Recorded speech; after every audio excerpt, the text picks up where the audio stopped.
Charleston's East Bay Street held a secret that city records tried to bury for over a century.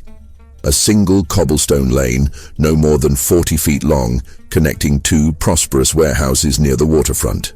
By 1847, locals had stopped using its original name. They called it something else, something whispered, the Street of the Lost Boy. Official maps from the Charleston archive show this alley existed between 1789 and 1852, then vanishes from every subsequent survey. No explanation given, no demolition recorded. The city simply stopped acknowledging it existed. What happened on that narrow passage involved 23 people, a 7-year-old child, and a practice so disturbing that Charleston's elite families paid substantial sums to ensure certain ledgers never saw daylight. The boy's name was recorded only once, in a customs document that disappeared from the South Carolina Historical Society in 1923. Before we continue with the story of this forgotten street and the child who gave it its name, I need you to do something for me. Subscribe to this channel and hit that notification bell, because stories like this one, stories that were meant to stay hidden, need to be told. And leave a comment telling me what state or city you're listening from. I want to know where these forgotten histories are reaching. Now let's talk about what really happened on East Bay Street, and why Charleston spent 160 years pretending it never did. The story begins not with the boy, but with the men who built their fortunes on that street. Charleston in 1847 stood as the wealthiest city in the American South. Its port processed more rice, cotton, and indigo than any harbor below Baltimore. The waterfront stretched for miles, a maze of warehouses, auction houses, and counting rooms where fortunes changed hands daily. East Bay Street ran parallel to the Cooper River, lined with 3-story brick buildings that housed some of the most profitable businesses in the state. Among these establishments, two stood prominently: the Vendue House, owned by Harold Gadsden, and the Maritime Storage Company, operated by the Pinckney family. Between these buildings ran a service alley, barely wide enough for 2 men to pass shoulder to shoulder. The alley had no official name on city maps. Workers called it the Back Passage. It connected the rear entrances of both properties and served as a private thoroughfare for moving goods between the warehouses and the docks. Harold Gadsden came from old Charleston money. His grandfather had signed the state constitution. His father owned 17,000 acres of rice plantations in the Low Country. Harold himself preferred the mercantile trade to farming. He'd purchased the Vendue House in 1839, transforming it into one of Charleston's most profitable auction sites. 3 times a week, crowds gathered in his showroom to bid on merchandise arriving from across the Atlantic and the Caribbean. The Pinckney family needed no introduction in Charleston society. Robert Pinckney ran the Maritime Storage Company with his 2 brothers, managing the warehouses that held goods in transit. Cotton bales waiting for shipment to Liverpool, barrels of sugar and molasses from Jamaica, rice from the surrounding plantations, furniture and manufactured goods from northern factories. The Pinckneys charged storage fees, insurance fees, and handling fees. By 1847, their operation generated over $40,000 annually. The 2 businesses shared more than a property line. They shared a system, a method of operation that existed in the shadows of Charleston's legitimate commerce. In the records that survived, this system had no name. In the whispered conversations of the waterfront, it was called special handling. Special handling involved merchandise that required discretion. Items that appeared in no customs log, no shipping manifest, no bill of sale. The Vendue House would receive notice of such merchandise through coded correspondence. The Maritime Storage Company would provide temporary accommodation in its secured spaces. Between the 2 establishments in that narrow alley, the merchandise would move under cover of darkness or heavy rain, when the street traffic diminished and prying eyes stayed indoors. Most of this merchandise consisted of luxury goods that wealthy buyers preferred to purchase without public record. French wines during trade embargoes, British textiles that avoided import duties, Cuban tobacco that bypassed federal taxes. The system worked smoothly for 8 years without incident. Then came the summer of 1847, and everything changed. The catalpa trees along East Bay Street bloomed white that June, their heavy flowers dropping petals across the cobblestones.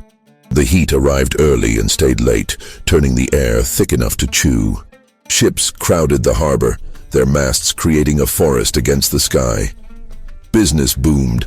Cotton prices had reached their highest point in a decade. Every warehouse in the district operated at capacity. That's when Harold Gadsden received an unusual letter. The correspondence came through a Baltimore intermediary, a man named Parsons, who occasionally facilitated special handling arrangements. The letter itself contained minimal detail. A shipment would arrive in Charleston within the month. It required the utmost discretion. The buyer wished to remain completely anonymous.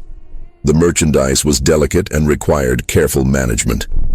Payment would be substantial, $500, 10 times the usual fee for special handling. Gadsden consulted with Robert Pinckney.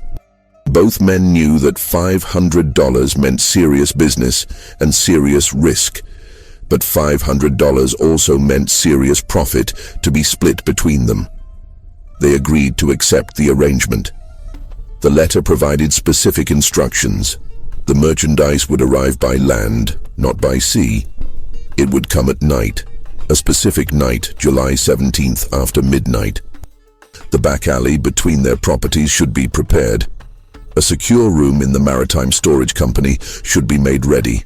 No workers should be present. Only Gadsden and Pinckney themselves should handle the initial reception. July 17th arrived hot and moonless. Clouds covered the sky, threatening rain that never came. Gadsden and Pinckney waited in the alley, a single lantern between them casting shadows against the brick walls. The air smelled of salt water and horse manure, the usual perfume of the waterfront. Around 2 in the morning they heard the wagon. It came from the north, moving slowly, its wheels creaking on the cobblestones. The driver wore a wide-brimmed hat pulled low. Beside him sat another man, face obscured by shadow. The wagon itself was enclosed, covered with heavy canvas tied down tight.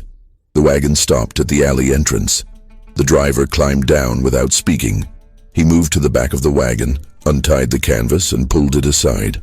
Inside sat a wooden crate, roughly 4 feet long and 3 feet high. It had rope handles on each end and air holes drilled along the top. Gadsden felt his stomach tighten. He'd handled many kinds of special merchandise, but never anything that required air holes. The driver and his companion lifted the crate from the wagon bed. It was heavy enough to require both men, and as they carried it into the alley, Gadsden heard something shift inside. A slight scraping sound, like fabric dragging against wood. "Where?" the driver asked, his first word. Robert Pinckney pointed toward the Maritime Storage Company's rear entrance. The corner room, 2nd floor. The 2 men carried the crate through the door, up a narrow staircase, and into a small chamber that Pinckney had prepared. The room had a single barred window overlooking the alley, a table, a chair, and an oil lamp. Nothing else. They set the crate down carefully. The driver produced a key from his pocket and handed it to Gadsden. "The buyer arrives in 3 days," the driver said. "Nobody opens this before then. Nobody enters this room. You received your first payment?" Gadsden nodded. $250 had arrived by courier the previous week. The rest comes when the buyer takes delivery. The driver looked at both men carefully. "You don't know what's inside. You never knew what was inside. That's why you're being paid."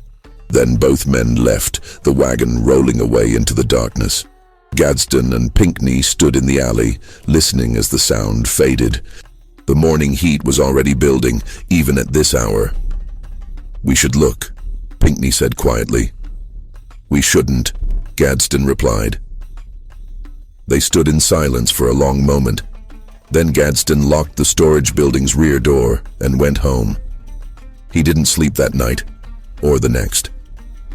Because from that corner room on the 2nd floor of the Maritime Storage Company, starting just before dawn on July 18th, came a sound that would haunt East Bay Street for the next 5 years. Crying. A child's crying. The workers arrived at the maritime storage company at 6 that morning, as they did every morning. Within an hour, 3 separate men mentioned the sound to Robert Pinckney. "Sir, there's a child crying in the corner room." "Mr. Pinckney, sounds like someone's baby is upstairs." "That crying's been going on for an hour now. Should someone check?" Pinckney dismissed each inquiry with the same response. "A temporary storage situation, a family matter, nothing that concerned them." He ordered the room left alone, and the workers returned to their duties, though the crying continued throughout the day. By afternoon, people walking past the maritime storage company on East Bay Street could hear it, a thin, high sound that seemed to seep through the brick walls. Several passers-by stopped, looking up at the barred window on the second floor, but the window was too high to see through and revealed nothing. The crying would stop for periods, an hour or two of silence, then resume. It had a quality that made people uncomfortable, not the angry crying of a tantrum or the sharp crying of pain, but something worse, a hopeless, exhausted sound. The crying of someone who'd given up on being heard. Harold Gadsden came to the storage company that evening. He and Pinckney stood in the alley, looking up at that barred window. "We can't have this continue," Gadsden said. "People are noticing." "What do you suggest?" Pinckney asked. "We were paid to keep the merchandise secure until the buyer arrives. That's 2 more days." "That's not merchandise in there, Robert. That's a child." "We don't know that. We haven't looked." But they both knew. The crying made it obvious. "Who's the buyer?" Gadsden asked. "I don't know. Parsons arranged everything. The buyer wants complete anonymity." "For what purpose? What does someone need a child for that requires this kind of secrecy?" Pinckney didn't answer. But both men knew that in Charleston in 1847 there were several answers to that question, none of them pleasant. The domestic servant trade operated in a gray area of the law. Children could be purchased for household service, essentially a form of long-term indenture that bordered on outright ownership. The practice wasn't technically legal, but it wasn't technically illegal either, provided the right paperwork existed. Wealthy families who wanted servants that could be trained young, molded to their household's specific requirements, sometimes acquired children through discreet channels. But that transaction normally happened through established networks. Known brokers, documented sales. The level of secrecy surrounding this delivery suggested something else.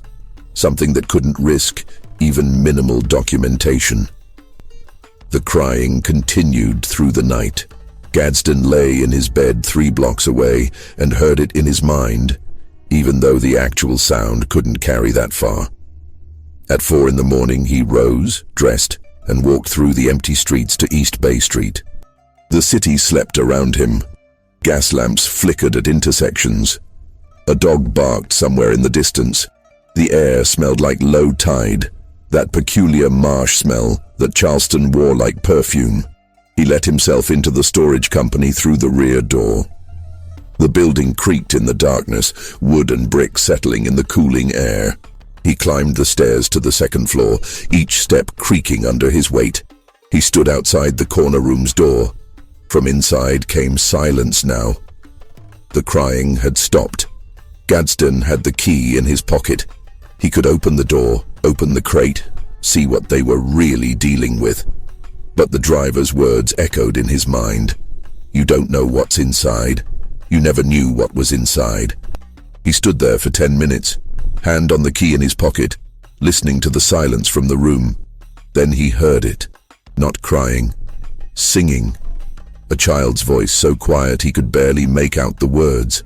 A song he recognized, one of the spirituals that the enslaved sang in the rice fields. "Nobody knows the trouble I've seen. Nobody knows my sorrow." The voice was small and tired, but it carried a strange determination, like the child was singing to stay alive, to prove to himself that he was still there. Gadsden backed away from the door. He descended the stairs and left the building without opening that room. The next day, July 19th, brought more problems. A woman stopped outside the maritime storage company around noon, listening to the crying that had resumed. She asked a worker what was happening. The worker, uncomfortable, claimed ignorance. The woman persisted. She wanted to speak to management about the child she could clearly hear crying inside the building. Robert Pinckney met with her briefly. He explained that a traveling family had temporarily stored some belongings, including a fretful infant. The situation was temporary and under control. The woman looked skeptical but left. However, word was spreading through the neighborhood. Several businesses along East Bay Street had customers mentioning the crying child. People were starting to talk. That evening, Gadsden and Pinckney met again in the alley. "This can't continue," Gadsden said. "We need to contact Parsons and tell the buyer to collect immediately. Tonight, if possible." "The agreed date is tomorrow," Pinckney replied. "If we change the arrangement, we risk the buyer walking away." "That's $250 we'd have to return, plus we'd still have the situation to deal with." "The situation is a child locked in a crate, Robert. We need to end this now." "One more day, 24 hours. The buyer arrives tomorrow night, July 20th. The transaction completes and this ends." Gadsden wanted to argue but couldn't find solid ground. They'd accepted the money. They'd agreed to the terms. Breaking those terms now would mean returning payment they'd already spent and potentially ending their special handling business entirely. Word would spread that they couldn't be trusted to maintain discretion. So they waited. July 20th arrived with thunderstorms. Rain hammered Charleston throughout the afternoon, turning streets into rivers and driving everyone indoors. The maritime storage company's workers left early, eager to get home before the worst of the weather arrived. By 6 o'clock, the building stood empty except for Gadsden and Pinckney. They'd received word that the buyer would arrive at 8. 2 more hours. The crying from the corner room had become intermittent. Long periods of silence broken by brief episodes of weak sobbing. The child's voice sounded different now. Hoarse. Exhausted. "Should we give him water?" Pinckney asked. The question surprised Gadsden. It was the first time either of them had referred to the child directly, acknowledging the reality of what they were doing. "We weren't told to," Gadsden replied. "We weren't told not to." They stood in the hallway outside the corner room, rain drumming against the roof. 3 days had passed since the crate had been delivered. 3 days without anyone opening it, checking on its contents, providing food or water. "The buyer will be here in 2 hours. Gadsden said. "It's done then. Let the buyer handle it." But at 7:30 a messenger arrived. A boy of 12 or 13, soaked from the rain, carrying a sealed letter. Gadsden opened it while the boy waited. The message was brief. "Buyer delayed due to weather. Will arrive July 21st, same time. Continue security protocols." Another day. Another 24 hours. Gadsden gave the messenger a coin and sent him away. Then he and Pinckney stood in the empty building, listening to rain pound the roof and silence come from the corner room. The singing had stopped hours ago. The crying had stopped around noon. Now there was only silence. "We need to check," Pinckney said quietly. Gadsden pulled out the key. They climbed to the second floor and unlocked the corner room. The oil lamp had burned out, so they brought a lantern from downstairs. Its light pushed back the darkness, revealing the wooden crate sitting exactly where it had been placed 3 days earlier. The crate hadn't moved. The rope handles remained in place. The air holes along the top showed as small dark circles. Gadsden knelt beside it and pressed his ear to the wood. He listened for a long moment. "I hear breathing," he said finally. "Shallow, but there." They both exhaled in relief. Whatever was in the crate was still alive. "We should open it," Pinckney said. "Give water at least. And if the buyer considers that a breach of contract, then let him. I won't have a child's death on my hands." Gadsden looked at the crate for a long moment. Then he inserted the key into the lock and turned it. The lock clicked open.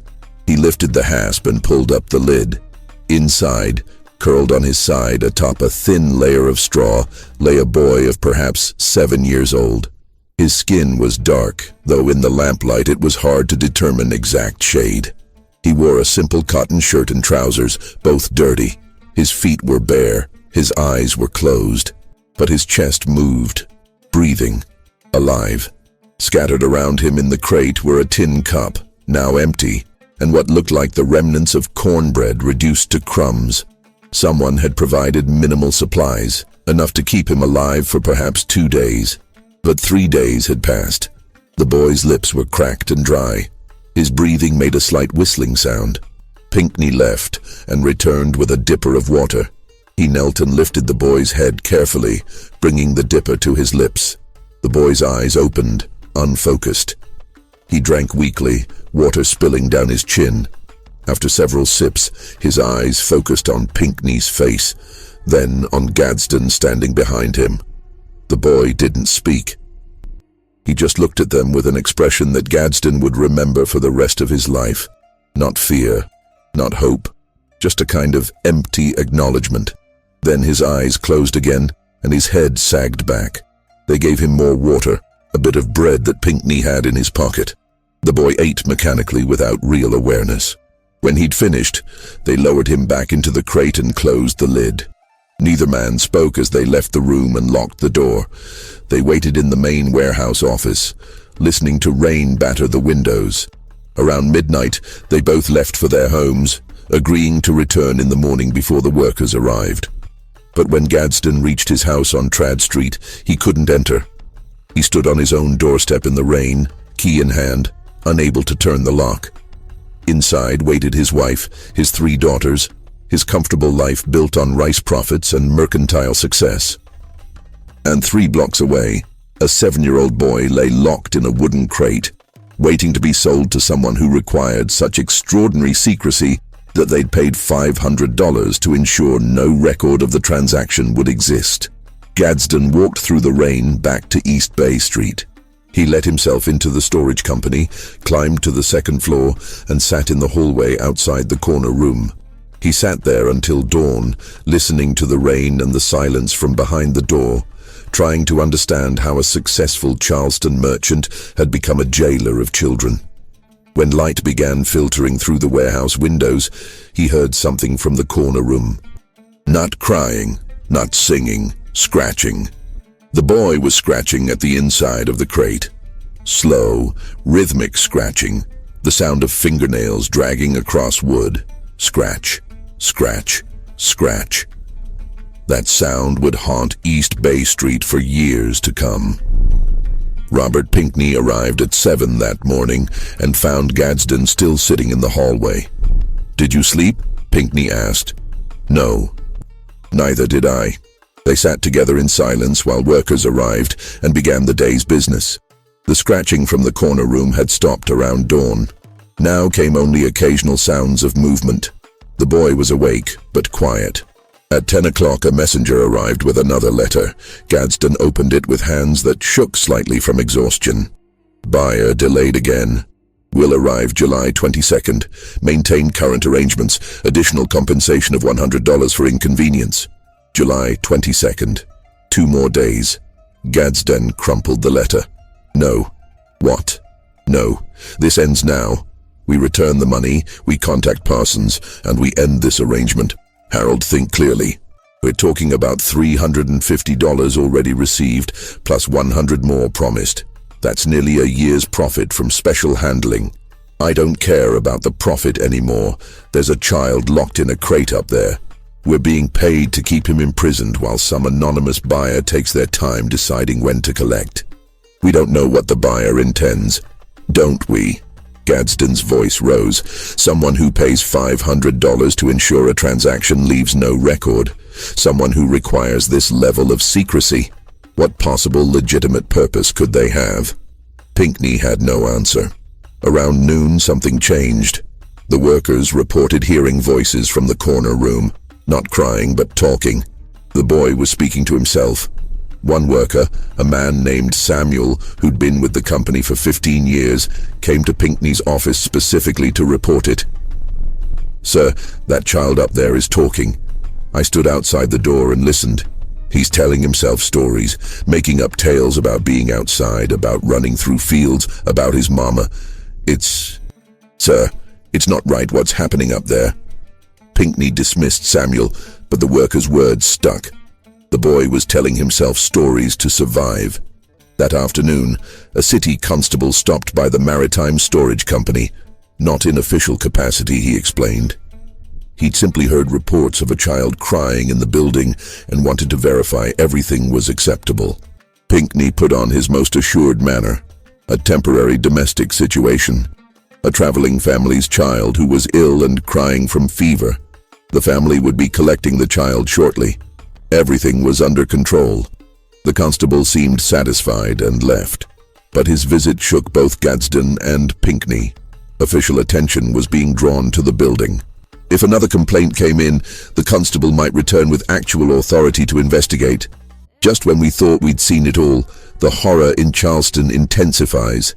If this story is giving you chills, share this video with a friend who loves dark mysteries. Hit that like button to support our content. And don't forget to subscribe to never miss stories like this. Let's discover together what happens next. That evening, Gadsden and Pinckney opened the crate again. They gave the boy water and some chicken and bread from a nearby ordinary. The boy ate silently, his eyes moving between their faces but never focusing directly on either of them. "What's your name?" Gadsden asked. The boy didn't answer. He just chewed mechanically, swallowed, and took another bite. "Where are you from?" Pinckney tried. Nothing. The boy finished eating and drinking, then lay back down in the crate without speaking. His eyes closed. They locked the crate again, locked the room, and left the building. July 21st passed in tense waiting. No messenger arrived, no word from the buyer. The workers continued reporting strange sounds from the corner room. The boy had stopped talking to himself and returned to intermittent crying, though weaker than before. Around 4 in the afternoon, something new happened. A woman appeared at the maritime storage company's front door, asking to speak with management. She introduced herself as Rebecca Howland, member of the Charleston Ladies Protestant Orphan Society. "We've received reports," she told Pinckney, "that a child is being held in this building against their will. I'm here to investigate these claims on behalf of concerned citizens." Pinckney maintained his story about the traveling family and temporary illness. Mrs. Howland listened politely, then produced a letter signed by 3 prominent Charleston ministers requesting access to verify the child's welfare. Pinckney refused. "Private property," he explained. "Private business matter. No authorization for external investigation." Mrs. Howland left, but her parting words chilled both men. "I will be consulting with the city magistrate about this matter. If a child is being mistreated within these walls, Mr. Pinckney, the law will intervene." After she left, Gadsden and Pinckney met in the alley between their buildings. The same alley where the crate had been delivered 4 days earlier. "This is collapsing," Gadsden said.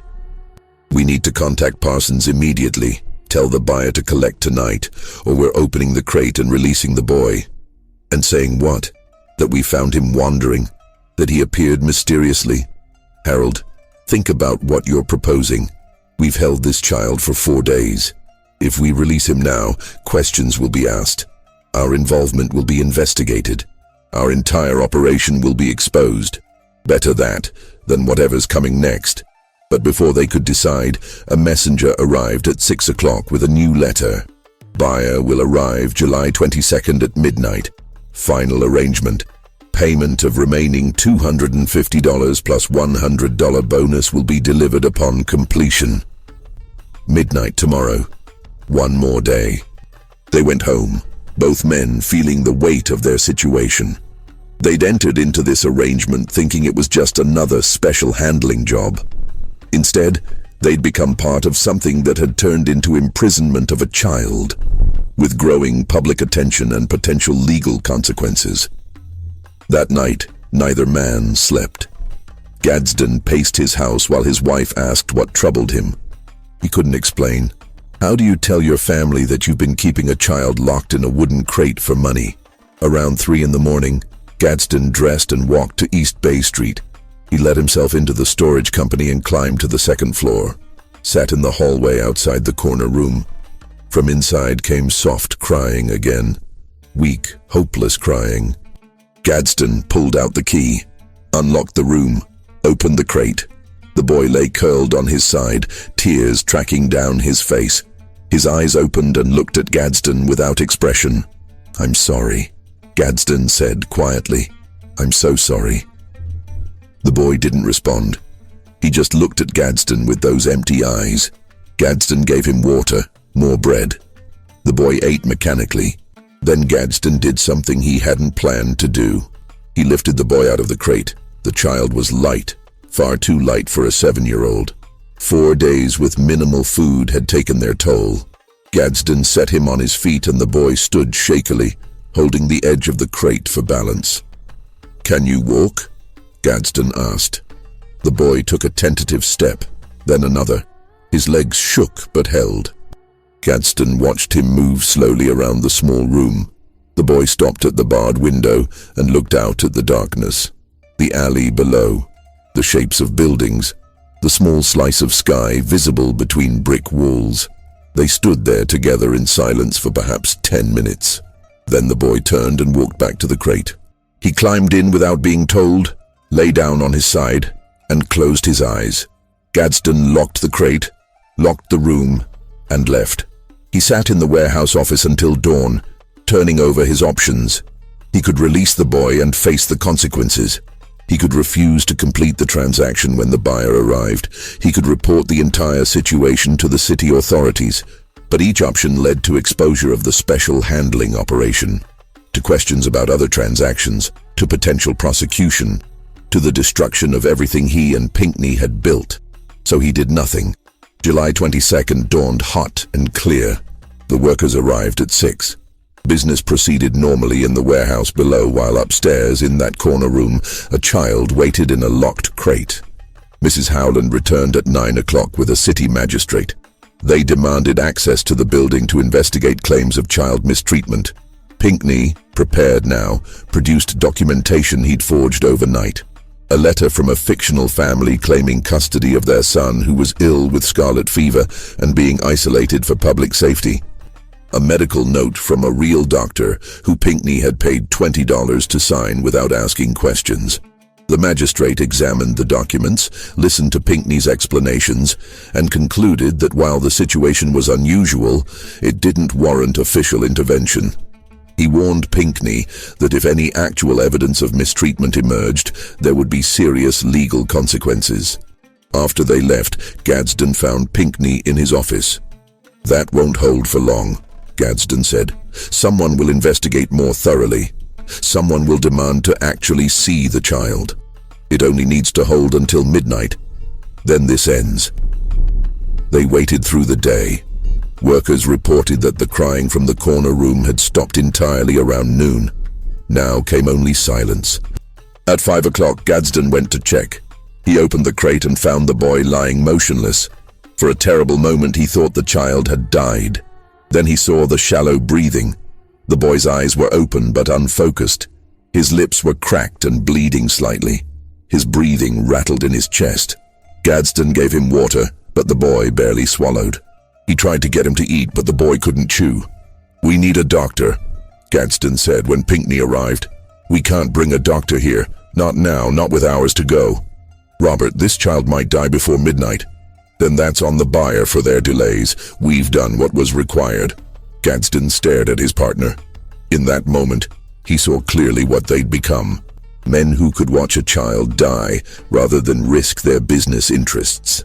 He left the building without another word and walked through Charleston's streets as evening fell. The city moved around him, beautiful and alive. Families heading to dinner, children playing in gardens, church bells ringing the hour.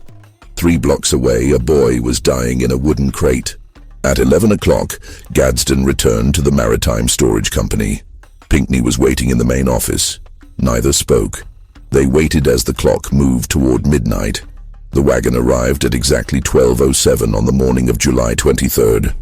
Same enclosed design, same canvas covering, same 2 men in front. But this time a third man sat in the back, visible when the canvas was pulled aside. This man wore expensive clothes, a fine coat despite the summer heat, a tall hat, white gloves. His face remained shadowed in the darkness. but his voice carried the cultured accent of Charleston's elite class. He stepped down from the wagon carefully, as if concerned about soiling his shoes on the cobblestones. He took a moment to survey the alley, his eyes moving across the brick walls, the barred window above, the locked door of the storage company. "Gentlemen," he said to Gadsden and Pinckney, "I apologize for the delays. Circumstances required caution. You've been compensated for the inconvenience." "We've been told compensation is coming," Pinckney replied, his voice tight. The gentleman reached into his coat and produced an envelope. "The remaining $250 as agreed, plus 100 additional. You've maintained complete discretion?" "Yes," Gadsden said. "But there have been complications. A magistrate investigated. Questions have been asked." "People have heard." "What people have heard," the gentleman interrupted smoothly, "is entirely your concern, not mine. My only interest is whether our arrangement remains confidential. Has anyone connected this transaction to me specifically?" "We don't even know who you are," Pinckney said. "Precisely, and that shall remain the case." The gentleman adjusted his gloves. "Now I understand the merchandise has experienced some distress during the extended wait. This is regrettable but not unexpected given the circumstances." Gadsden felt anger rising in his chest. "The boy has been locked in a crate for 5 days. His condition has deteriorated significantly. He's barely conscious. He needs medical attention." The gentleman's expression didn't change. "The boy will receive whatever attention I deem appropriate once the transaction is complete." "Where is he now?" "Upstairs. Corner room."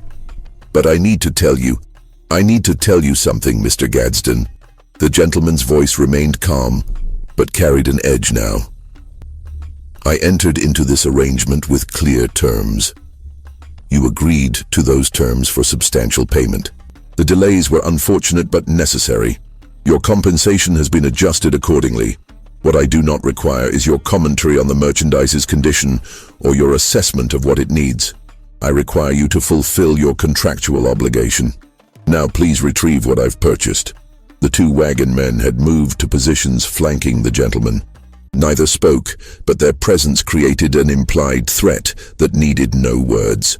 Gadsden and Pinckney exchanged glances.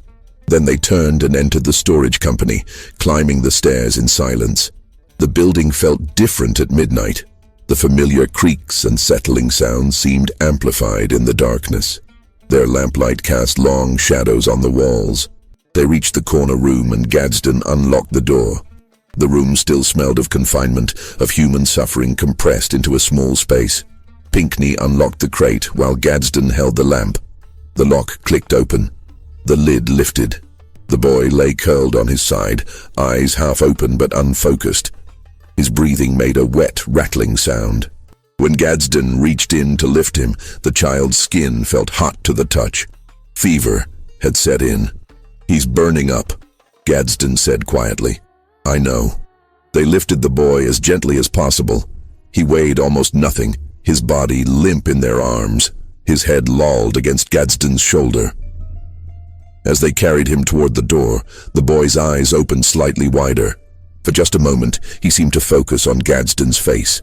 His cracked lips moved, but no sound came out. "What is it?" Gadsden whispered. The boy's lips moved again. This time Gadsden heard it. A single word, so quiet, it was almost nothing. "Mama." Then his eyes closed again and his head sagged back. They carried him downstairs and into the alley. The gentleman waited, standing in a shaft of moonlight that had broken through the clouds. Behind him, the wagon sat with its canvas cover pulled back, revealing the empty bed. The gentleman examined the boy by lamplight, his face showing no emotion. He lifted the child's chin with one gloved hand, checked his eyes by pulling back the lids, examined his teeth, his hands, his arms. "You said he was 7?" the gentleman asked. "That was our understanding," Pinckney replied. "He's small for 7, malnourished before you received him, I'd wager. The fever is unfortunate but manageable. How long since he's had water?" "We gave him water this evening," Gadsden said, "around 7 o'clock. "And food?" "He couldn't eat. He tried but couldn't swallow properly." The gentleman nodded slowly, still examining the boy with the detached interest of someone inspecting a horse at auction. The respiratory distress is concerning. Did he have this rattling before tonight? It started yesterday afternoon. I see. The gentleman released the boy's chin and stepped back. Well, he'll receive proper attention soon enough. I have arrangements in place. He gestured to the two wagon men. They moved forward, and one of them produced a large canvas bag from the wagon bed. It was the kind used for mail or grain. Heavy canvas with a drawstring top. They opened it and began to place the boy inside, feet first. "Wait," Gadsden said. "What are you doing?" "Continuing our discreet transportation," the gentleman replied calmly. "Surely you didn't expect me to parade him through Charleston streets in his current condition. That would raise questions neither of us want asked. He can't breathe properly already. Putting him in that bag will suffocate him. The journey is short, Mr. Gadsden, less than a mile. The bag has adequate ventilation." The gentleman gestured to small holes punched in the canvas. "You see? I've taken appropriate precautions." The wagon men continued placing the boy in the bag. The child's body folded into the canvas sack, his knees drawn up, his head tilted at an angle. They pulled the drawstring, leaving only a small opening at the top. The bag moved slightly. The boy was trying to shift position inside it, attempting to find a way to breathe more easily. Something inside Gadsden broke. 5 days of complicity, of choosing profit over principle, of watching a child suffer while telling himself it wasn't his responsibility, all of it crystallized in that moment into a clarity he couldn't ignore. "No," he said. "No, this ends now." The gentleman turned to him slowly. "Excuse me? You're not taking him like this.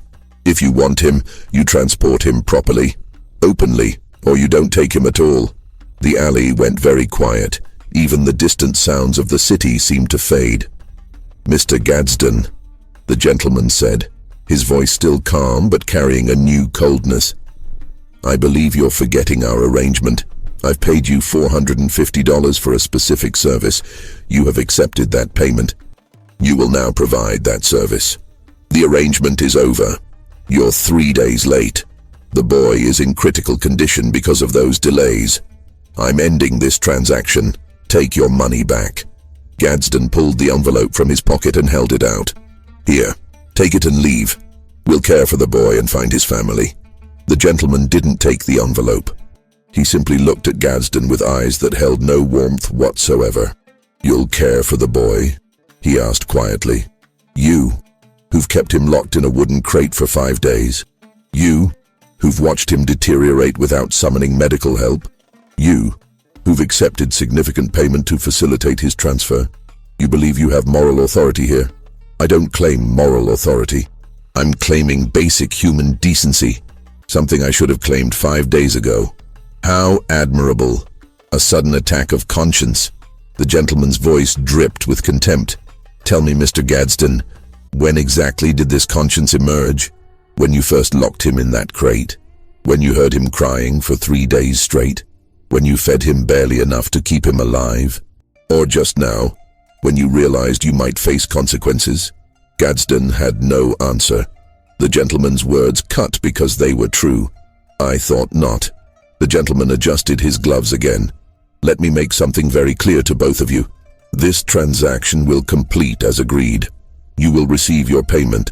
The merchandise will transfer to my custody, and you will both return to your lives with no further involvement. Those are the only acceptable outcomes of this evening." "And if we refuse?" Pinckney asked quietly. He'd been silent until now, but something in the gentleman's tone had triggered his own resistance. "If you refuse," the gentleman said, still in that calm, cold voice, "then I'll be forced to pursue alternative methods of resolution. Methods that would be unfortunate for everyone involved." What happened next occurred in seconds, but felt like hours. The gentleman made a slight gesture with his hand, barely a movement at all. One of the wagon men reached into his coat and pulled out a pistol, a percussion cap revolver, expensive and well-maintained. He held it loosely at his side, not quite pointing it at anyone, but making its presence unmistakably clear. "I don't make threats lightly, gentlemen," the gentleman said, "nor do I make them often. But I will make them when necessary to protect my interests and my privacy. You've been well compensated for your services. You will complete those services. The alternative is that certain information about your special handling business becomes known to Charleston authorities. Information that would be quite damaging, I imagine."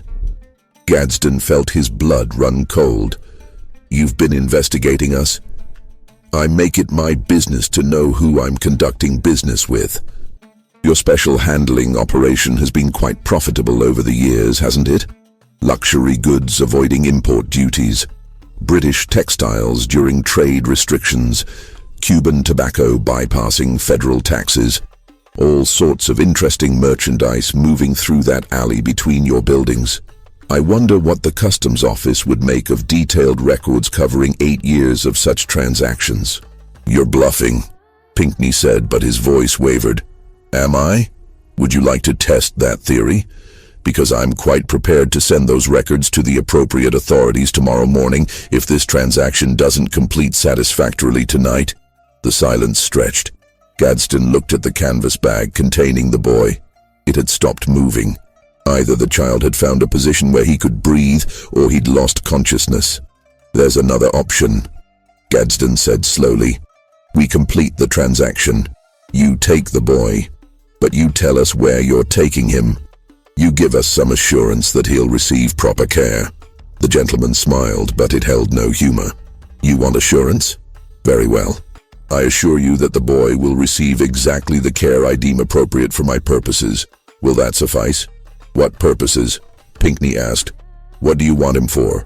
"That, Mr. Pinckney, is entirely none of your concern. You were hired to facilitate a transfer, not to question the buyer's intentions. Now, are we going to complete this transaction, or shall I make some unfortunate correspondence in the morning?" Gadsden looked at Pinckney. His partner's face had gone pale. They both knew they had no real choice. The gentleman held all the leverage. Their special handling business, if exposed, would mean prosecution, imprisonment, financial ruin. Their families would be destroyed. "One condition," Gadsden said quietly. "We open the bag before you leave. We verify he's still breathing." The gentleman considered this for a moment, then nodded. "Acceptable, provided you do so quickly." One of the wagon men loosened the drawstring and pulled open the top of the canvas bag. Inside, the boy lay motionless, his face visible in the lamplight. His eyes were closed. His chest moved barely, with shallow breaths. But he was alive. The wagon man closed the bag again and lifted it. The gentleman himself took it from him, surprisingly strong despite his refined appearance. He carried the bag to the wagon and placed it carefully in the bed, positioning it so the ventilation holes aligned with the gaps in the wooden slats. Then he turned back to Gadsden and Pinckney. "Get back inside," he said quietly. "Both of you, close the door. Wait 10 minutes before emerging. If you come out sooner, or if you speak about this evening to anyone, ever, there will be consequences. Consequences that extend beyond legal troubles. Do I make myself absolutely clear?" Gadsden looked at the pistol still visible in the wagon man's hand. He looked at the gentleman's cold eyes. He looked at the canvas bag in the wagon bed, now completely still. "Do I make myself clear?" The gentleman repeated. "Yes," Gadsden whispered. "Mr. Pinckney?" "Yes," Pinckney said, his voice barely audible. "Excellent. This transaction is now complete. You've fulfilled your obligation. I've fulfilled mine. Our business is concluded. Neither of us shall speak of it again." The gentleman climbed into the wagon bed and sat beside the canvas bag. He placed one gloved hand on it, possessive. Then he looked down at Gadsden and Pinckney one final time. "Gentlemen, I suggest you carefully consider how you conduct your special handling business going forward. The world is changing. The things we could do quietly 10 years ago are becoming harder to conceal. Eventually, Charleston's shadows won't be deep enough to hide everything. Remember that." He gestured to the driver. The wagon man with the pistol climbed into the front seat, while the other moved to the rear. The driver snapped the reins. The wagon rolled forward slowly, its wheels creaking on the cobblestones. It moved down the alley toward East Bay Street, the canvas bag visible in the back until darkness swallowed it completely. Gadsden and Pinckney stood frozen, watching it disappear. The sound of the wheels faded. Then came only the night sounds of Charleston. Distant voices, a dog barking, the lapping of water against the docks. They stood there for exactly 10 minutes, neither speaking. When the time had passed, they emerged into the alley. Nothing remained but wheel tracks in the dust and the envelope of money sitting on a crate near the door, where Gadsden had dropped it during the confrontation. Pinckney picked up the envelope and opened it. He counted the money in the lamplight, $350, all there. Blood money, Gadsden said quietly. It's just money, Pinckney replied. But his hands shook as he divided it into 2 stacks. They stood in the alley between their buildings, the same alley where 6 days earlier a wooden crate had been delivered, the same alley where they'd heard a child crying, singing, scratching at wood, the same alley where they'd made a choice to value profit over principle. What have we done? Gadsden asked. Pinckney had no answer. They never saw the boy again. The wagon, the gentleman, the child, all vanished into Charleston's night and left no trace in any official record. But the effects of that July night rippled outward in ways neither man anticipated. The next morning, Gadsden and Pinckney met in the alley between their buildings at dawn, before any workers arrived. They spoke in whispers, though no one was there to overhear. "We can't continue the special handling business," Gadsden said.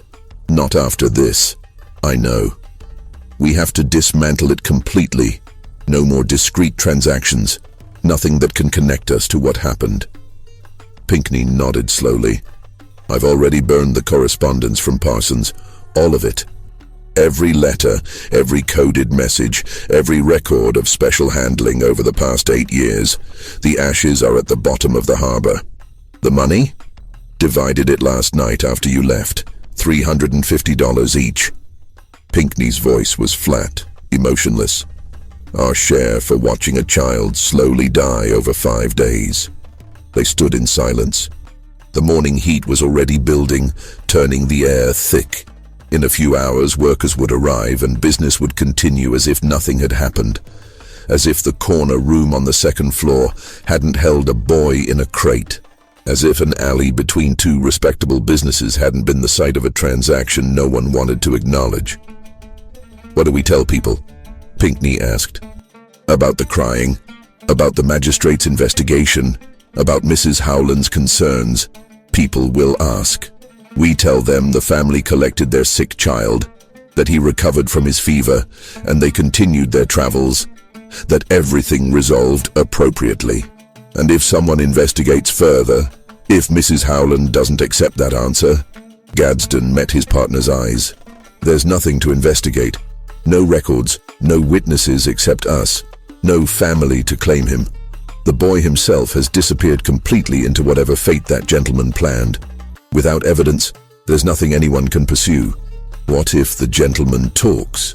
What if someone traces the transaction back to us? He won't. He paid too much for secrecy to throw it away. His anonymity protects us as much as it protects him. And that's exactly what happened, at least initially.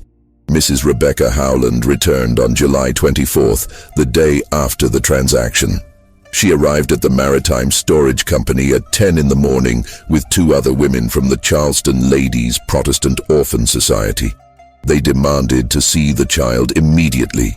Pinckney met them in his office, composed and ready. He explained that the family had collected their son late the previous night. The boy's fever had broken, and they decided to continue their journey while he was strong enough to travel. Everything had resolved satisfactorily. Mrs. Howland demanded proof. Pinckney showed her the corner room, now empty and swept clean. He produced the forged letter from the fictional family, thanking him for his accommodation during their son's illness. He maintained his story with absolute consistency. "I want to speak with this family," Mrs. Howland said. "They've already left Charleston. They were traveling north to Richmond, if I recall correctly. but I didn't inquire too deeply into their plans. What was their name? Pinckney had prepared for this. Patterson, David and Eleanor Patterson, with their son Thomas. The father was a merchant dealing in tobacco. Mrs. Howland wrote this down, though they both knew she'd find no record of any Patterson family matching that description. The name was common enough to be plausible, generic enough to be untraceable. "If I discover you've been lying to me, Mr. Pinckney," she said quietly, "I will ensure the authorities investigate this matter thoroughly.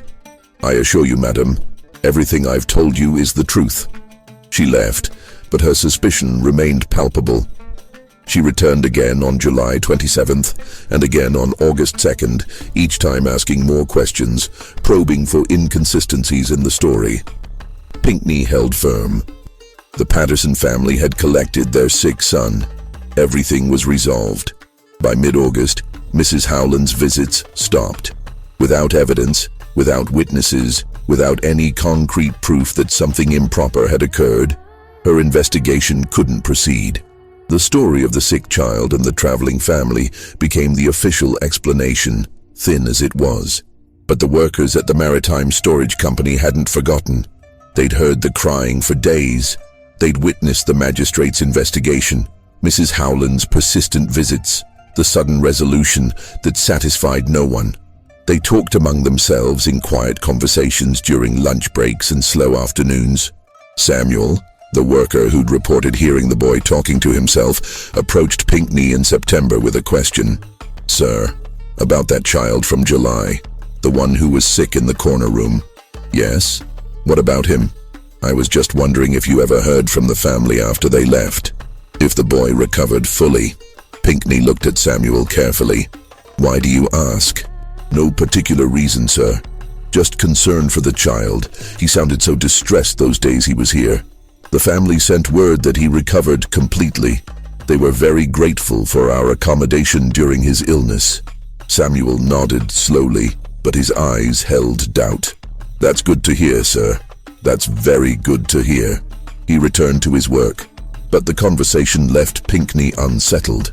The workers knew something was wrong. They might not know what exactly, but they knew the official story didn't match what they'd witnessed. By October, something else began to happen. Workers started avoiding the corner room. When storage assignments required its use, men would volunteer for other locations instead. Those who did use it reported an uncomfortable feeling, a sense of unease they couldn't articulate. "It just feels wrong in there," one worker told Pinckney, "like something bad happened." Pinckney stopped assigning the room for storage.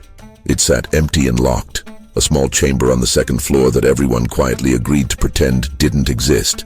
The alley between the two buildings developed a similar reputation. Workers began to avoid it after dark.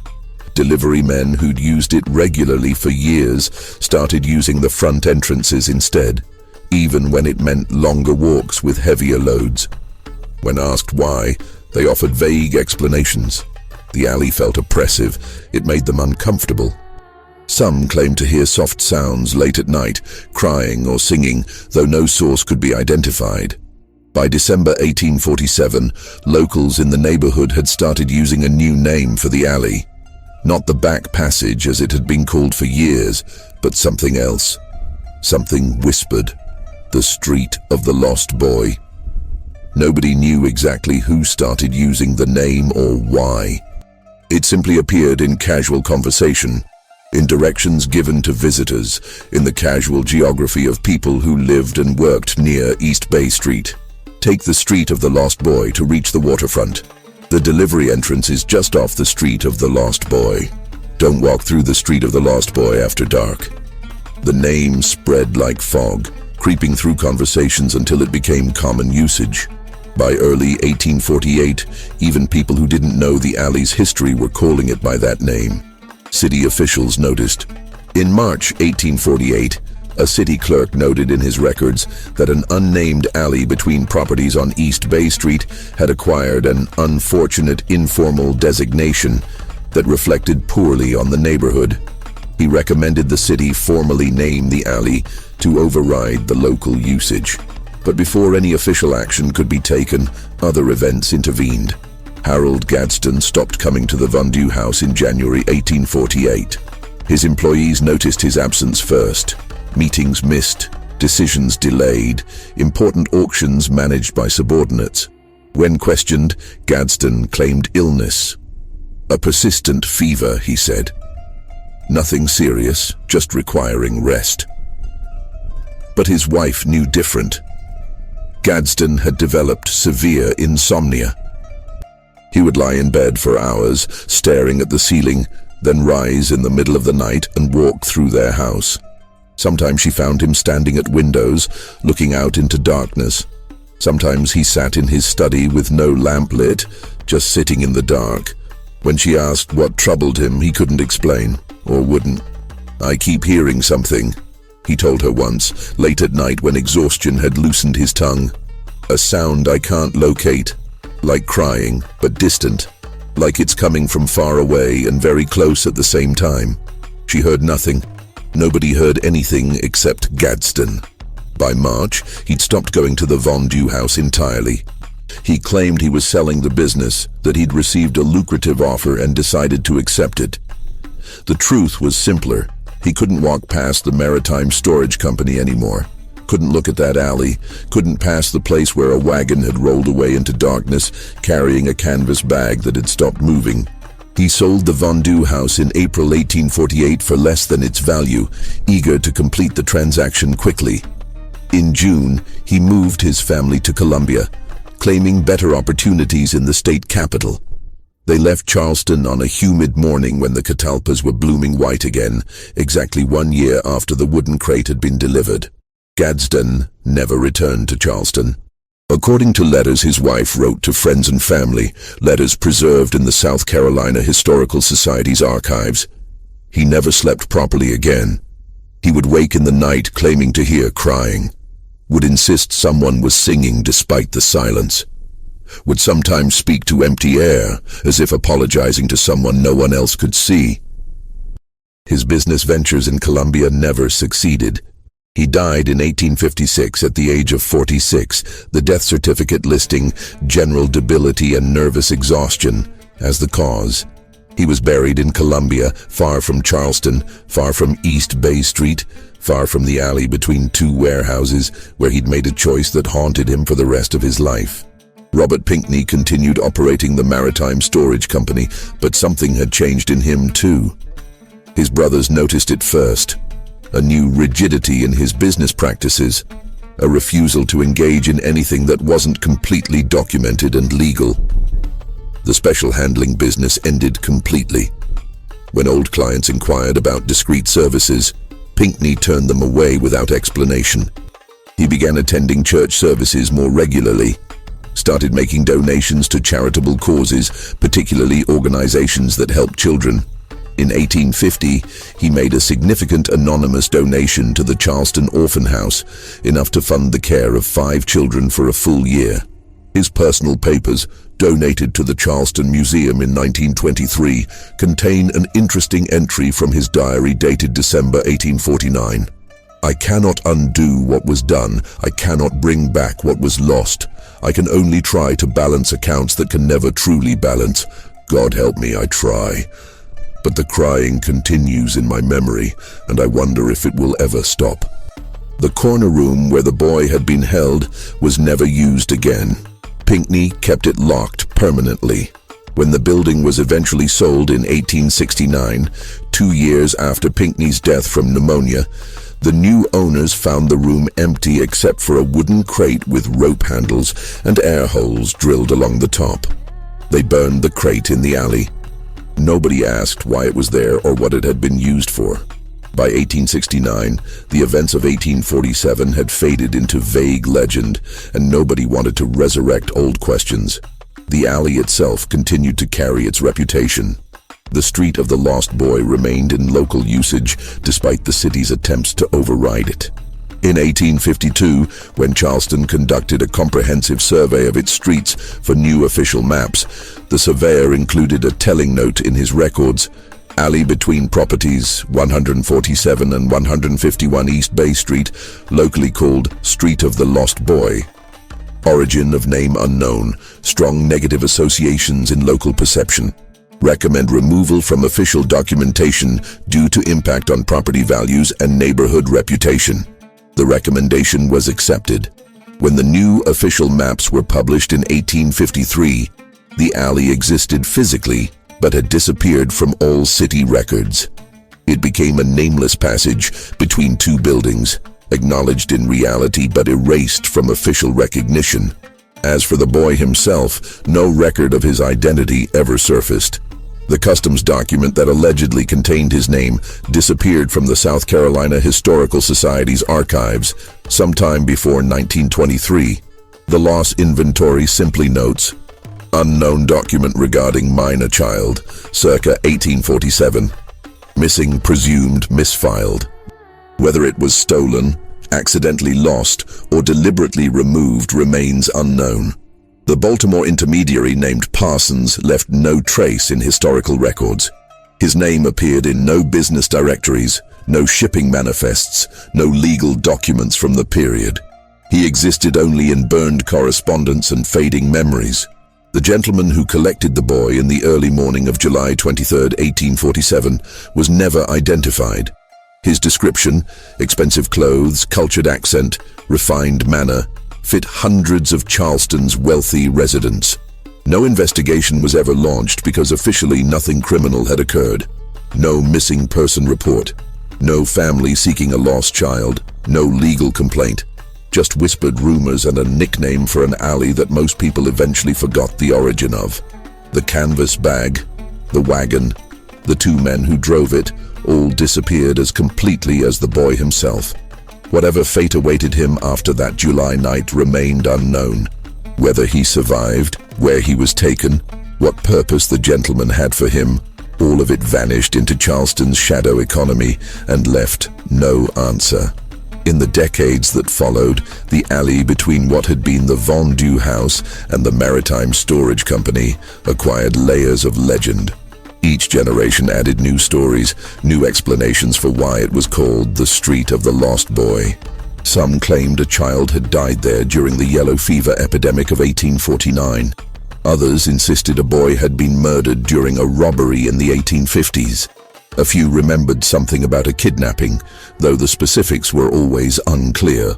The actual events of July 1847, the 5 days a 7-year-old boy spent locked in a wooden crate, the transaction that sold him to an anonymous buyer for purposes that remain unknown, the two merchants who chose profit over principle, all of this faded into whispered rumor and then into silence.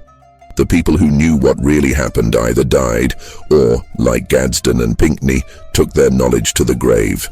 The workers who'd heard the crying moved on to other jobs, other cities. Mrs. Howland continued her charitable work until her death in 1871, but her investigation into the Maritime Storage Company incident remained forever incomplete. The alley itself was finally demolished in 1891 during Charleston's harbor expansion project. The warehouses on either side were torn down to make room for modern shipping facilities. The cobblestones were pulled up, revealing nothing but packed earth underneath. The brick walls came down stone by stone. Every physical trace of the Street of the Lost Boy disappeared. But stories have a way of surviving when physical evidence doesn't. Even now, some older Charleston residents remember their grandparents speaking about an alley near East Bay Street where something terrible happened long ago. The details are gone, but the sense of unease remains. On quiet summer nights, particularly in late July when the air turns thick and the catalpas bloom white, some people who walk along East Bay Street claim to hear something carried on the wind. A sound like distant crying or soft singing, the voice of a child who was never identified, never claimed, never mourned. A boy who disappeared into Charleston's shadow economy in the summer of 1847 and left behind only a nickname for an alley that no longer exists, and a story that no one wanted to remember, but no one could completely forget. This mystery shows us how easily a person can vanish when money, power, and secrecy align against them. How a child can spend 5 days crying in the heart of a busy city, heard by dozens of people, yet still disappear without anyone stopping it. How 2 successful merchants can convince themselves they're just conducting business while participating in something horrific. How guilt can haunt a man for the rest of his life, manifesting in insomnia and phantom sounds that only he can hear. What do you think of this story? Do you believe everything was revealed, or are there darker secrets still buried in Charleston's past? What really happened to that boy after he was carried away in a canvas bag? Leave your comment below. If you enjoyed this tale and want more horror stories like this, subscribe, hit the notification bell, and share with someone who loves mysteries. Until the next story.